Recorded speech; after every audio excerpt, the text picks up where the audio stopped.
दर्ज करवाएंगे। हम प्रशासन से मांग कर देंगे कि इसके ऊपर जो कानूनी कार्रवाई की जाए। जब उनको अधिकार ही नहीं कोई है, अखाड़े को जो है श्रीमंत साहब को जो है स्टे मिला हुआ है कि कोई भी अखाड़े के संबंध में और स्वामी ज्ञानदेव सिंह जी के संबंध में कोई मीटिंग कॉल नहीं कर सकता। मीटिंग कॉल करने का अधिकार केवल अध्यक्ष जी को है। और फिर जानबूझ करके जो कोर्ट का आदेश है उसकी अवहेलना करते हुए और हंगामा करते हैं बार बार। अराजक तत्व मौके की है, जो ताड़ना में रहते हैं कि मौका मिले हम अराजकता फैलाएं। न्यायालय से बढ़कर के हमारे हिंदुस्तान में कहीं कोई जगह नहीं। न्यायालय हमारे पक्ष में, निर्मल अखाड़े के पक्ष में आदेश किया है, उस आदेश का पालन शासन प्रशासन भी करेगा। ये अराजक तत्व बौखला करके ऐसी घिनौनी हरकत करते हैं जो कि हमारे समाज के लिए भी बहुत ही खतरनाक। और हम आप समाचार पत्रकार बंधुओं से भी ये निवेदन करते हैं, आग्रह करते हैं कि ऐसे जो अराजक तत्व है जिसके बारे में आप सब लोग भली भांति परिचित हैं, जानकारी आपको है, तो उनके द्वारा कुछ ऐसी करतूत जो करते हैं तो उसका पर्दाफाश करिए, ना कि उसको बढ़ावा देंगे, ताकि हमारे जितने भी धर्मावलंबी भक्त लोग हैं, सेवक लोग हैं, जनता जनार्दन है, उनको ये भ्रम ना हो कि अखाड़े में ये अराजक तत्व लोग वहाँ पे करें। उनको अराजक तत्व का संबोधित आप करें तो इससे क्या होगा, हमारे अखाड़े की छवि भी बनी रहेगी, धर्म सनातन की छवि बनी रहेगी।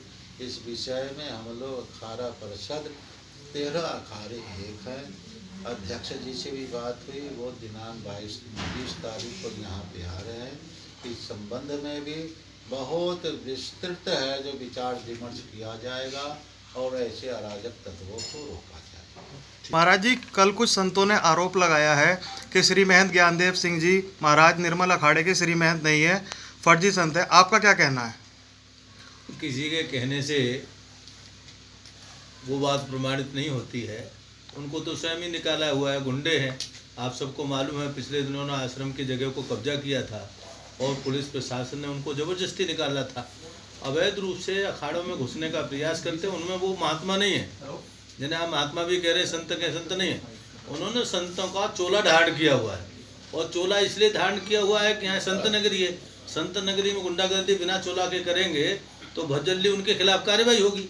तो पुलिस प्रशासन की कार्रवाई करने के लिए, से बचने के लिए उन्होंने चोला धारण किया। वो साधु नहीं है, संत नहीं है, वो गृहस्थी लोग हैं, गुंडे लोग हैं।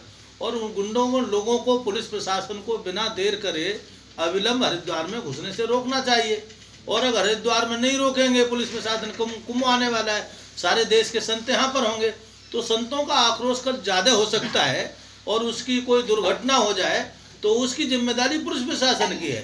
क्योंकि इस तरह सड़कों पर प्रदर्शन करना, एक अखाड़े के श्री महंत को अपशब्दों का प्रयोग करना, ये वास्तव में बहुत बड़ी नीचता का काम है, धूर्तता का काम है। और इसको प्रशासन को तत्काल रोके। और नहीं, प्रशासन अगर किसी कार्ड से ढिलाई करेगा, नहीं रोकेगा, तो फिर महात्मा सभी सक्षम है, सभी अखाड़े सभी संत एक हैं। पिछले दिनों भी आपने देखा ही था, जब कब्जा उन्होंने किया था तो भारत के क्या, पूरे हिंदुस्तान के, भारत के सभी संत एकजुट थे। हरिद्वार के सभी एक संत निर्मल अखाड़े के साथ खड़े थे। हम सब लोग निर्मल अखाड़े के साथ खड़े हैं। और अखाड़ों की एक पुरानी परंपरा है, इस परंपरा को लोग समाप्त करना चाहते हैं, नष्ट करना चाहते हैं। उसको किसी भी कीमत पर नष्ट नहीं होने दिया जाएगा। 2 साल से चल ही रहा है, सबको पता है।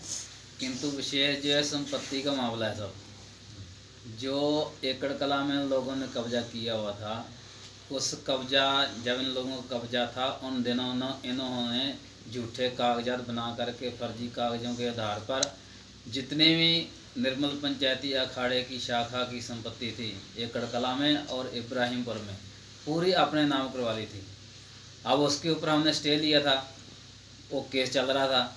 अब 16 तारीख को वो केस जो है हमारे अखाड़े के पक्ष में हो गया है। अब इसलिए जो है ये इतना जो है बरगला रहे हैं, तो बार बार वह वही काम करते हैं। और इनको किसी प्रकार का कोई अधिकार नहीं है कि निर्मल पंचायती अखाड़े के संबंध में मीटिंग करने का, जहाँ झूठे आरोप लगाने का, क्योंकि ऑलरेडी कोर्ट के द्वारा स्टे हो रखा है श्रीमंत जी के पक्ष में। कि निर्मल पंचायती अखाड़े के संबंध में कोई भी ये मीटिंग कॉल नहीं कर सकते, कोई नया पद सृजित नहीं कर सकते। और जो इन्होंने झूठे पंजाब में एक डेरे में इकट्ठे करके लोगों को ऐसे ही कपड़े पहना करके संतों वाले, तो एक आदमी के जो है संस्था का अध्यक्ष घोषित कर दिया था। उसके ऊपर हमने प्रशासन में जो है एप्लीकेशन दी, इनके खिलाफ रिपोर्ट करने की। इन सभी लोगों के खिलाफ जो है पर्चा दर्ज हो रखा है, जिसमें धाराएं 420, 468, 467 और 471, 120B ये सभी धाराएं लगी हुई हैं। इनके ऊपर जो है क्रिमिनल पर्चा दर्ज हुआ है, किंतु फिर भी ये लोग जो है बार बार आकर के इनका एक ही मकसद है, जो निर्मल पंचायती अखाड़े की जैसे जो छवि है, जो सनातन धर्म से हमारा अखाड़ा जुड़ा हुआ है, जो सनातन संस्कृति का एक जो भव्य जो सबसे बड़ा जो हमारा त्यौहार है और पर्व है कुंभ मेला, उस कुंभ मेले पर्व में जैसी भूमिका रहती है निर्मल पंचायती अखाड़े की, वो भूमिका ना हो और निर्मल पंचायती अखाड़े की जो है छवि पूरे समाज में, पूरे साधु समाज में एक उसको गंदला करने के लिए ये लोग ऐसा प्रयास कर रहे हैं। हम प्रशासन से मांग करते हैं कि ऐसे लोगों को निर्मल पंचायती अखाड़े में जो जानबूझ करके बिना किसी अधिकार के हस्तक्षेप करना चाहते हैं, इन लोगों की एंट्री बंद होनी चाहिए। इनको हरिद्वार में घुसना ना दिया जाए और इनके विरुद्ध जो है कानूनी कार्रवाई करनी चाहिए। जो इन्होंने कल हंगामा किया है, जो श्रीमंत जी को अपशब्द बोले हैं, गाली निकाली हैं और निर्मल पंचायती अखाड़े के विरोध में जो कुछ प्रदर्शन किया है, इनके ऊपर जो है कार्रवाई बनती है। इनके ऊपर 420 का मुकदमा दर्ज होना चाहिए। आप लोग भी कोई रिपोर्ट दर्ज करवाएंगे? जी, हम रिपोर्ट दर्ज करवा रहे हैं आज, और इसके ऊपर हम प्रशासन से मांग करते हैं कि उसके ऊपर कार्रवाई करते हुए इनके विरुद्ध सब जो है कानूनी कार्रवाई की जाए। और ऐसे यदि ऐसे आते हैं तो इनको जो है सभी को बंद करके जेल में बंद करना चाहिए, ऐसे लोगों को जो हमारा भव्य और दिव्य कुंभ को खराब कर रहे हैं।